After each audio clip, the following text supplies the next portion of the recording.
Bonjour à tous, c'est Loser Killer qui vous parle. Donc pour la suite de notre vidéo construction consacrée à un ensemble de jeux Lego Aquazone, le Sea Scorpion sorti en 98. Et donc justement, on s'était arrêté précédemment à cause d'un petit problème technique. Et donc là, logiquement, on va pouvoir continuer avec un éclairage qui est un peu plus propre et surtout ma main qui ne lag plus. Voilà, donc je vous prie encore de m'excuser. J'aurais bien aimé qu'on ne soit pas coupé, interrompu de cette façon grossière, mais hélas, c'est le cas et c'est pas grave parce que eh bien, on va directement enchaîner avec la suite de la construction. Après tout, nous sommes donc dans la dernière ligne droite de ce Sea Scorpion. Et donc, qu'est-ce qu'il reste à faire? Eh bien, il reste à mettre des grosses plaques déjà et à mettre des fameuses pièces 2x2 pentues. Alors ça, par contre, il y a eu la masse dans ce modèle-là, hein. Il y a eu vraiment de quoi faire. Si vous vouliez remplir votre stock, eh bien, vous aviez amplement de quoi faire. Et maintenant aussi, ce qu'on va faire, ce qui est plutôt cool, c'est que comme je l'ai dit, ça c'est très chouette comme format, définitivement, ce n'est pas négociable.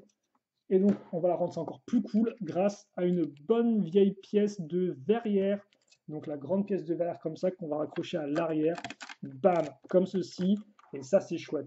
Donc effectivement, on aura un cockpit arrière pour le véhicule, ainsi qu'un cockpit avant qui sera mis ici.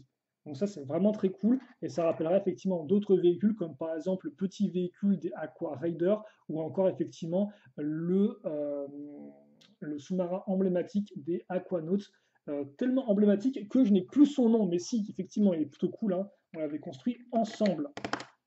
Donc on accroche une autre pièce pentue.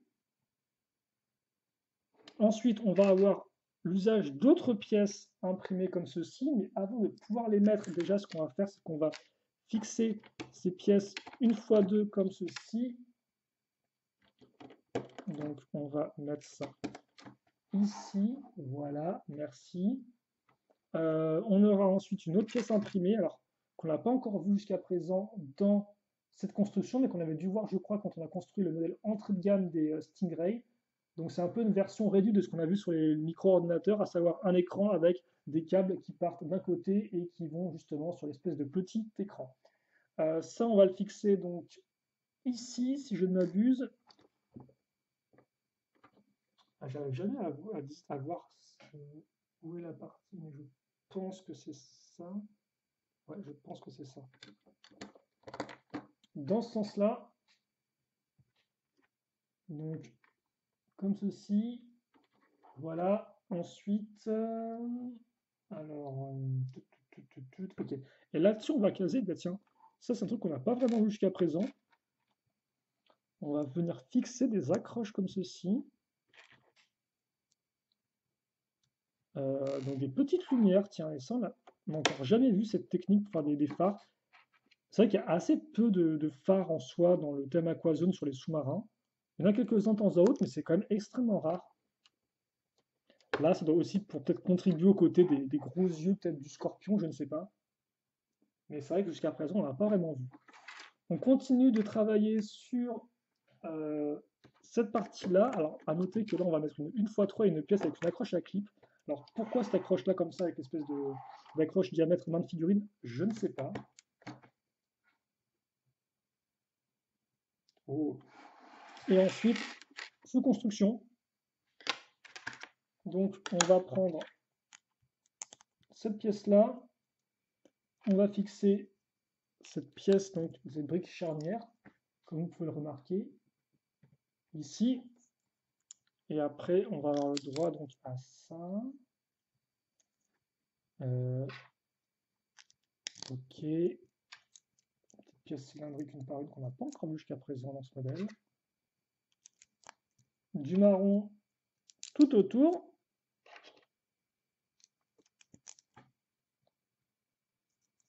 Et forcément, la pièce de pince, ça rappellera pas mal celle du Cyclo 7, donc l'autre véhicule qui avait un peu la même forme et qui était déjà apparu en 95, excusez-moi, avec les Aquanauts. Bah là, effectivement, on a un peu l'impression de voir le retour de la revanche, vu que l'autre avait aussi une pince, sauf que l'autre avait une pince avec un mécanisme, et là, je crois que le mécanisme, c'est pas du tout la même chose. Alors, par contre, pas oublier d'agrémenter les côtés de cette patte-là avec plein de pièces de gris transparentes, là encore, qui font plaisir pour ceux qui veulent ce type de pièces-là. Là encore, il y aura de quoi faire. De l'autre côté, on va faire plus ou moins la même chose, je suppose. Pour l'instant, oui, effectivement, c'est la même chose, ou presque. Parce qu'effectivement, là, on va avoir des petites pièces une fois une avec un tenant sur le côté. Je me permets de vous la montrer un peu mieux, comme ceci.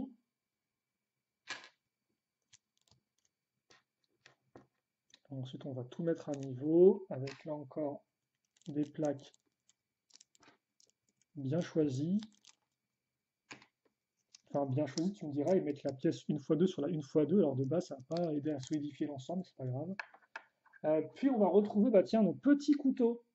Couteaux chromés, hein, les compagnons fidèles des harpons chromés. Donc là, effectivement, ils ne vont pas du tout être utilisés en tant qu'armes, entre guillemets, pour les personnages, ou accessoires pour les personnages, mais vraiment, effectivement, pour faire les griffes de la pince. Et donc ça explique pourquoi, effectivement, là, on a des trous, ici, c'est pour laisser passer les couteaux. Ok, pourquoi pas. Donc on met ça comme ça,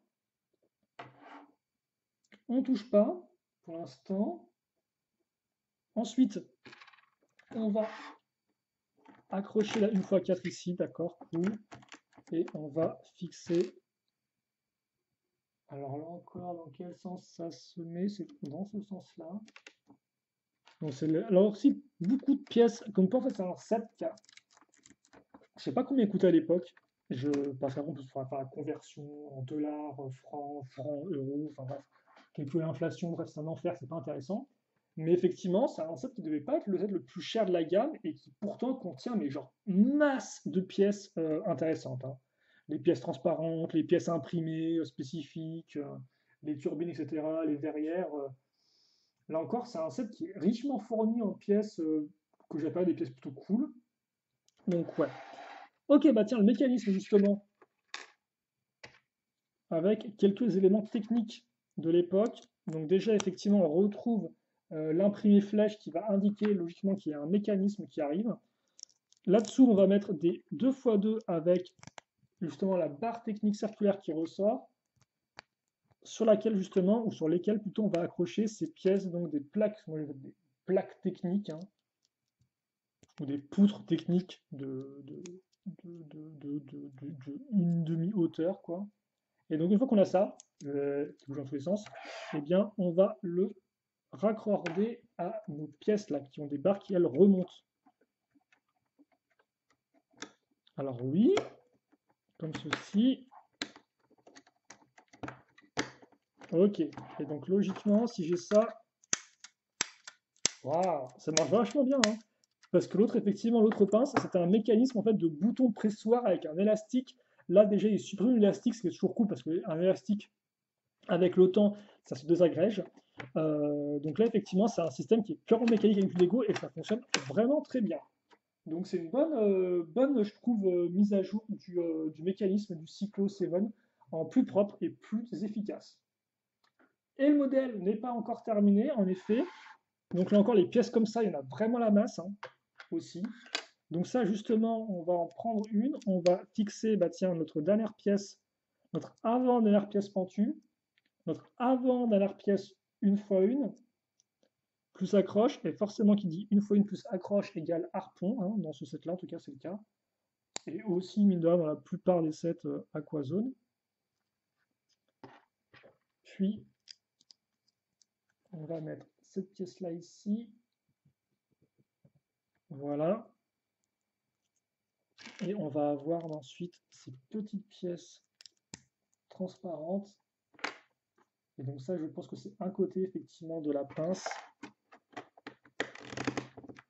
qu'on va habiller. Et l'autre côté, bah, ça va être la symétrie. Donc dernière pièce comme ça, forcément. Dernière pièce comme ceci. Voilà. Toutes les bonnes pièces qui nous ont bien servi en de multiples exemplaires touchent à leur fin.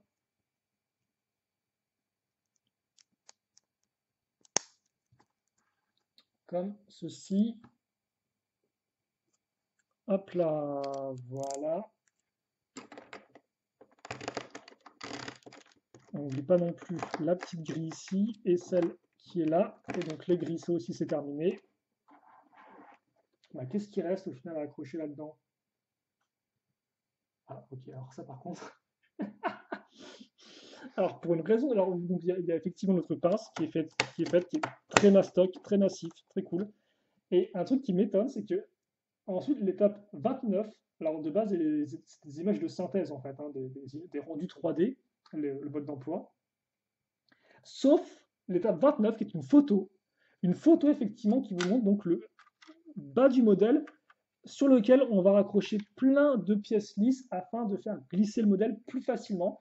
Et je ne sais pas du tout pourquoi ils ont fait une photo. Est-ce que parce que c'était impossible en 3D de faire ça sur leur logiciel? Je ne sais pas. Ça m'étonne grandement. Mais en tout cas, voilà, vous avez une photo donc. Est-ce que pour eux c'était peut-être plus clair de mettre une photo qu'une représentation 3D? Je ne sais pas. Là encore, des pièces comme ça, il va y en avoir à la masse, comme vous pouvez le remarquer. Et il est vraiment très chouette ce modèle, hein. Ça, c'est typiquement le modèle qui est genre pas un truc énormissime. Genre, c'est pas le plus gros modèle de la gamme. Donc, il est effectivement moyen, donc il devrait quand même coûter une certaine somme, hein. Je pense qu'effectivement, en comparaison peut-être à des références d'aujourd'hui, ça, c'est, je pense, un set qui devrait coûter dans les 40 euros et quelques, hein. Enfin, 40, voire dans les 50 peut-être. Donc, on regarde, c'est pas le set qui coûte dans les 80, 100 euros, mais c'est plus effectivement du 40-50. Donc bon, ça coûte quand même une certaine somme, mais le résultat est top en fait. Il n'a rien à envier à des modèles qui sont plus gros que lui.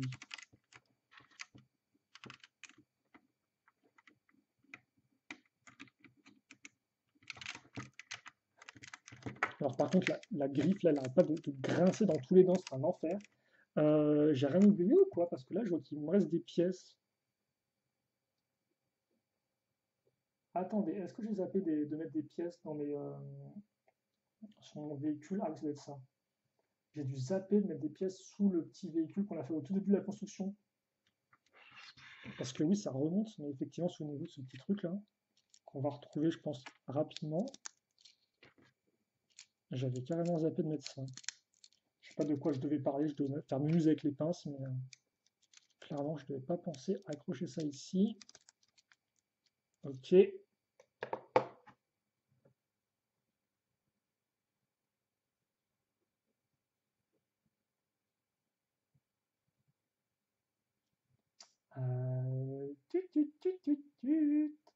Ok, d'accord.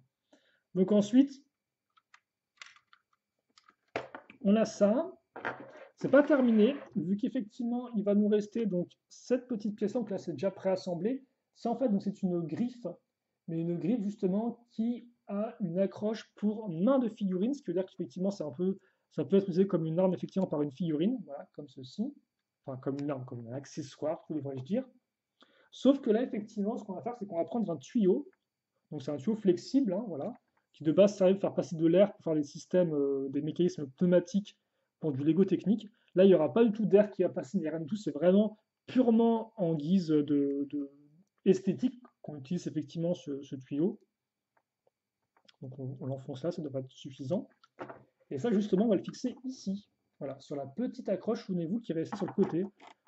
Je vous demandais à quoi ça allait servir, et bien j'ai la réponse, alors que le truc est en train de grincer à mort. Et ça, on va le mettre ici. Ah bah oui, forcément. Vu qu'on avait, on a 3 personnages, mais on avait mis 4 accroches de barres. Alors il nous en faut juste 3 pour mettre les palmes. Donc forcément, il y en a un qui va être utilisé pour le tuyau.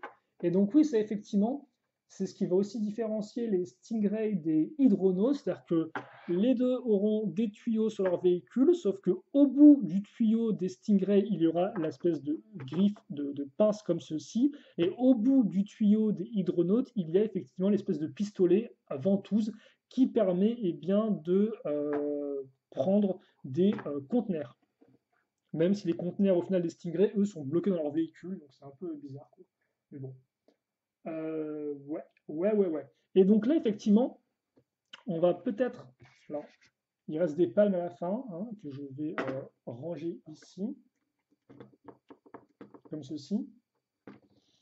Et donc, on va faire ça proprement. Mais avant, je vais vous montrer peut-être la grappe. C'est une grappe d'époque qui permettait en fait, qui maintenait en place les harpons ou les couteaux. Donc voilà, vous avez une pièce de grappe d'époque, incroyable. Millésime 98. J'ai des pièces en plus que m'a donné le vendeur. Je sais pas si c'est des pièces en plus qui étaient fournies dans le modèle ou pas. Comme il y a carrément des briques 2x2 pentus, ça m'étonnerait, mais bon, pourquoi pas. Et donc, on va directement prendre. Alors par contre, ce plateau il est sale. Et même ça se voit pas à la caméra, à chaque fois je me fais la réflexion.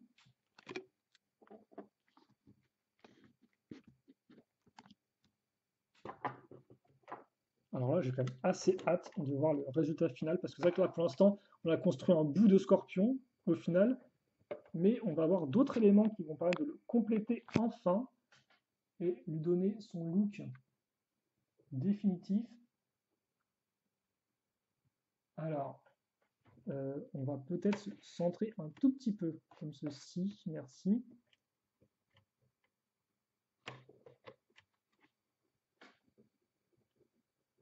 Attendez, parce que là, effectivement, on cadre. Là, je pense qu'on n'est pas trop mal en termes de cadrage, en termes de focus.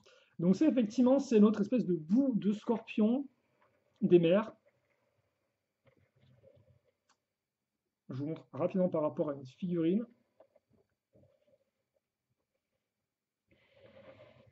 Voilà.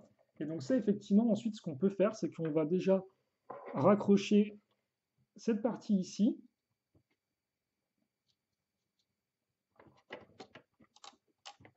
Alors, ok, comme ça. Donc, ça bouge un peu, comme vous pouvez le voir. Et donc, effectivement, oui, il y aura une pince qui sera genre beaucoup plus grande que l'autre, enfin, qui sera plus avancée que l'autre, comme ceci. Et ensuite, donc, ça, en fait, on va le raccrocher à l'arrière. Alors ça, par contre, je ne sais pas du tout pourquoi, effectivement, on le raccroche à l'arrière, ça. Est-ce que c'est pour quand même faire un petit véhicule, éventuellement? C'est vrai que j'ai pas l'arrière de la boîte, donc je ne peux pas vraiment voir. Mais est-ce qu'éventuellement, c'est pour être une figurine dessus, assise? Je ne sais pas. Avec les harpons, on pourrait croire, ou peut-être un mini-véhicule. Et enfin, ça. Et là encore, on a une accroche technique, comme ceci. Donc ça bouge aussi un peu, donc ça, par contre, ça pourra m'agacer certains que ça bouge. Ah, par contre, c'est la question de la tête qui est plus à l'arrière du véhicule, c'est assez particulier en fait. Les différences de proportion au niveau des pinces rendent le véhicule assez spécial, je trouve. Et donc oui, par rapport à une figurine, le véhicule complet va ressembler à ceci. Ça mériterait peut-être effectivement qu'on se... Attendez, parce que là, j'ai l'éclairage de l'écran qui est immonde.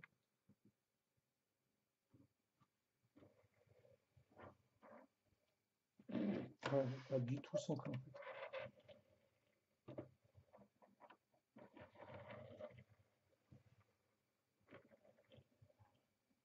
Il y a quand même certaines formes dont je ne suis pas entièrement satisfait. C'est vrai qu'effectivement, quand on ajoute les véhicules après, on perd un peu des fois l'homogénéité du véhicule en fait. Genre par exemple, ça à l'arrière, ça rend pas top, je trouve. Ça fonctionne bien. Les grosses hélices, là, c'est particulier aussi, je trouve, par rapport à ça. Après, là encore, c'est un modèle qui joue quand même beaucoup sur la jouabilité, beaucoup sur le côté plusieurs véhicules en un, qu'on avait déjà retrouvé d'ailleurs avec j'ai jamais son nom, mais le véhicule à roues, effectivement, des hydronautes qu'on avait construit récemment, qui jouait aussi sur un côté divisible en plusieurs. Un côté, effectivement, deux en un qu'on n'avait pas vraiment auparavant dans les premières années. On l'avait juste eu dans le Cyclo 7 Rapidos, quoi. On l'avait aussi eu un peu plus complet, un peu mieux fait dans les sets Aqua Raiders. Et donc là, effectivement, on le retrouve à nouveau. Donc, ok. J'ai l'impression qu'effectivement, ils ont plus mis l'accent là-dessus, quoi. Après, c'est assez intéressant, ça reste quand même un véhicule qui a une bonne tête. Alors après, si on veut vraiment mettre tout le monde dans le véhicule, vous pouvez, hein, bien évidemment. Je vais juste, moi... Par contre, ça m'étonne pour qu'ils aient mis ça ici, en fait. Mais je pense que c'est pour vraiment le considérer comme un sous-marin à part entière.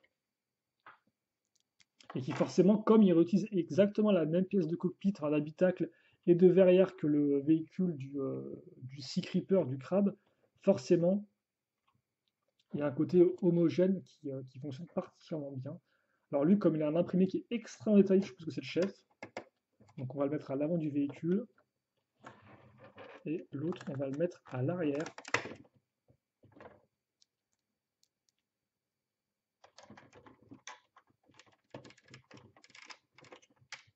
comme ceci. Clac. Voilà. Et j'aurais bien aimé pouvoir. Attendez, je pense qu'on va quand même pouvoir essayer de grimper un peu parce que là, c'est vrai que le véhicule, on le voit, mais je pense qu'on le verra. On pourra peut-être mieux le voir si on grimpe un peu en hauteur.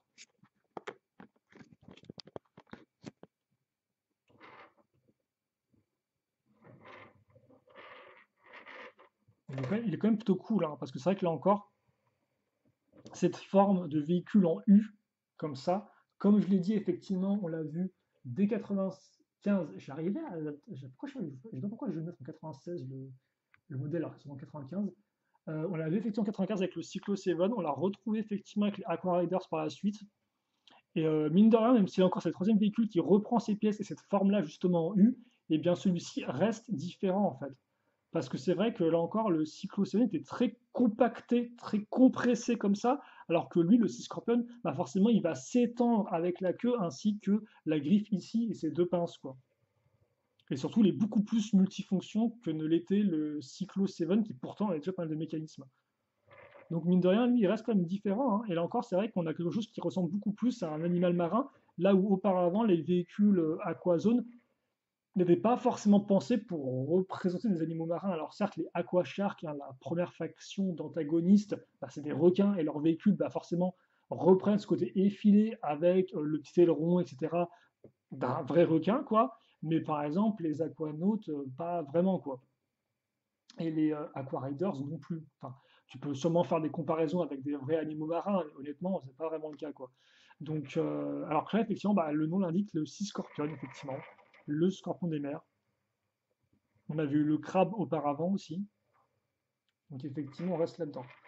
En tout cas, chez notre couleur fonctionne vraiment bien. C'est vrai qu'on pourrait douter un peu de ce côté extrêmement multicolore. Là où auparavant, c'était comme j'ai dit, vraiment très réglementé avec à peine trois couleurs et puis merci, au revoir, quoi. Là, effectivement, il y a quand même voilà, du gris foncé, du rouge, du noir, du marron, le tout avec une teinte transparent néon, avec en plus des petites teintes de bleu qui ressortent et autres, quoi. Mais ça fonctionne bien, quoi. C'est différent, c'est moins visuellement peut-être clair et précis que les anciens véhicules Aquazone, mais c'est pas forcément un point négatif, en fait, je trouve. Parce que justement, ce côté un peu complexe fait un peu penser à une sorte de roche avec des sédiments qui se seraient regroupés dessus, en fait. Le fait qu'on ait toutes ces sortes de petites taches de couleurs, de petits éléments ici et là, fait un peu penser à ça, je trouve. Bref, j'ai arrêté de partir dans tous les sens. Je voulais juste vous montrer un dernier truc avant qu'on se quitte, c'est effectivement là encore les modèles promo, les modèles alternatifs que vous pouviez faire avec ce modèle-là à l'époque. Alors là encore, je vais vous montrer un vieux écran de tablette, ce qui veut dire qu'effectivement, on risque de ne pas avoir grand-chose. Je vais essayer d'augmenter la luminosité à fond pour éventuellement qu'on voie un peu mieux ce qui se passe. Et peut-être aussi faire un. Ah, je sais pas si on peut voir un peu ce qui se passe, quoi. Et comme par exemple, vous pouvez faire différents véhicules avec les pièces du modèle, même si là encore les instructions ne sont pas fournies à l'intérieur. Et comme on peut remarquer, là vous avez des formes de véhicules qui sont un peu plus classiques pour ceux effectivement qui n'auraient pas trop kiffé le 6 Scorpion de base. Même si tu me diras, si tu ne le kiffes pas, pourquoi tu l'achètes, à moins éventuellement qu'on t'en fasse cadeau. Bon, bah écoutez, je pense que nous c'est tout pour ce 6 Scorpion. On va peut-être redescendre un petit coup là par contre. C'est tout effectivement donc pour ce modèle-là. J'espère que vous l'avez apprécié. C'est vrai qu'il a l'air particulièrement dynamique avec cet angle de vue-là. Et c'est vrai qu'il est très dynamique, il part vraiment en arrière, quoi. Donc on a vraiment un côté de vitesse, d'aérodynamisme qui se dégage de ce modèle-là, je trouve, en tout cas sous certains angles. Ouais, c'est cool, c'est cool. Effectivement, peut-être un poil moins bien que ce que je pensais quand je le construisais, mais je sais pas trop dire d'où ça vient en fait. Peut-être l'asymétrie qui des fois est moins bien gérée que ce que j'aurais préféré. Je sais pas. Bon, après, il reste quand même très cool et je pense qu'on va se quitter là-dessus parce que mine de rien, ça fait quand même 1 heure et quelques que je vous construis, que je vous parle de ce modèle-là. J'ai passé un très bon moment en tout cas à le construire. J'espère que vous aussi, malgré la petite coupure technique.